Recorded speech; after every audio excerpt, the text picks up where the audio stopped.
2019 में लोकसभा चुनावों और विधानसभा में बुरी तरह हारने के बाद ऐसा लगा था चंद्रबाबू नायडू की राजनीति खत्म हो गई है। लेकिन अब वही चंद्रबाबू नायडू खबरों और सत्ता दोनों के केंद्र में है।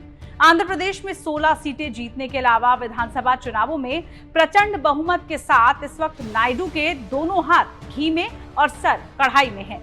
नीतीश कुमार और पीएम मोदी का किस्सा क्योंकि थोड़ा ज्यादा लोकप्रिय है, इसलिए इस पर बाद में आएंगे।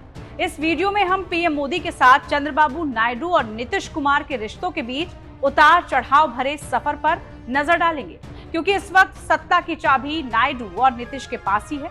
2018 तक चंद्रबाबू नायडू की टीडीपी बीजेपी की अगुवाई वाले एनडीए गठबंधन का हिस्सा थी, लेकिन इसके बाद चंद्रबाबू नायडू अचानक से बागी हो गए। उन्होंने एनडीए से अलग होने के बाद 2018 में संसद में मोदी सरकार के खिलाफ अविश्वास प्रस्ताव भी पेश किया था। हालांकि ये प्रस्ताव गिर गया था। 2019 लोकसभा चुनाव में तो चंद्रबाबू ने मोदी सरकार के खिलाफ विपक्ष को एकजुट करने का जिम्मा तक उठा लिया था।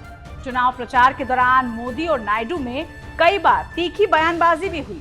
उस वक्त मोदी ने नायडू को यू टर्न बाबू कहा था। 22 साल पहले 2002 के गुजरात दंगों के बाद उस वक्त गुजरात के मुख्यमंत्री रहे नरेंद्र मोदी से इस्तीफे की मांग करने वाले शुरुआती नेताओं में एक नाम चंद्रबाबू नायडू का भी था। हालांकि 2019 के लोकसभा और विधानसभा चुनाव में चंद्रबाबू नायडू की टीडीपी का एक तरह से सुपड़ा साफ हो गया। जगन मोहन की आंधी में नायडू उड़ गए। उसके बाद उन्हें जगन मोहन ने जेल भी भेजा। खबरों के मुताबिक इस दौरान नायडू ने कई बार एनडीए में वापसी की कोशिश की, लेकिन मोदी उनकी बयानबाजी से नाराज थे। कहा जाता है कि एक्टर पवन कल्याण, जो जेएनपी पार्टी के मुखिया हैं, उन्होंने नायडू और मोदी के बीच की दूरियां मिटाई। इसके बाद आंध्र प्रदेश में बीजेपी, टीडीपी और जेएनपी का गठबंधन हुआ, जिसने लोकसभा की 25 में से 21 सीटें जीत ली। वहीं विधानसभा चुनाव में भी चंद्रबाबू नायडू को प्रचंड बहुमत हासिल हुआ। मोदी और नीतीश की दोस्ती और अदावत का किस्सा भी काफी पुराना है। नीतीश कुमार एनडीए के पुराने सहयोगी रहे हैं। वाजपेयी सरकार में रेल मंत्री भी थे, लेकिन 2009 लोकसभा चुनाव में पहली बार दोनों के बीच तल्खी आई। नीतीश कुमार ने उस वक्त बीजेपी के स्टार प्रचारक रहे नरेंद्र मोदी को चुनाव प्रचार के लिए नहीं आने दिया था। इसके बाद 2010 के विधानसभा चुनावों में भी नीतीश ने मोदी को प्रचार के लिए नहीं आने दिया। जून 2010 में पटना में बीजेपी की राष्ट्रीय कार्यकारिणी की बैठक होनी थी। अखबारों में विज्ञापन छपे थे, जिसमें नीतीश और नरेंद्र मोदी की हाथ मिलाते हुए तस्वीरें भी छपी थी। नीतीश इससे इतने नाराज हुए कि उन्होंने बीजेपी के शीर्ष नेताओं के लिए रखा गया डिनर प्रोग्राम ही कैंसिल कर दिया था।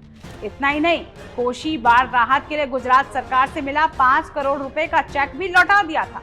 नीतीश और मोदी के बीच तल्खियां चरम पर पहुंची 2013 में, जब बीजेपी ने नरेंद्र मोदी को प्रधानमंत्री का उम्मीदवार बनाया। तो 17 साल से बीजेपी के साथ गठबंधन में रहे नीतीश कुमार ने बीजेपी से गठबंधन तोड़ दिया था। इसके बाद तो नीतीश के बीजेपी के साथ छोड़ने का सिलसिला काफी लंबा है। साल 2015 में नीतीश अपने चिर प्रतिद्वंदी लालू के साथ मिलकर चुनाव लड़े। 2017 में दोबारा बीजेपी से जुड़े। 2020 में वापस चले गए। इंडिया गठबंधन के संयोजक की भूमिका भी निभाई। नीतीश कुमार इस साल की शुरुआत तक इंडिया गठबंधन को इकट्ठा कर रहे थे, लेकिन चुनावों से ठीक पहले वो एक बार फिर से एनडीए में शामिल हो गए। तो इस तरह दोनों का राजनीतिक सफर रहा बीजेपी के साथ। आपको ये वीडियो कैसी लगी बताइए। इस तरह की तमाम वीडियोस के लिए आप देखते रहिए टाइम्स नाउ भारत डिजिटल। नमस्कार।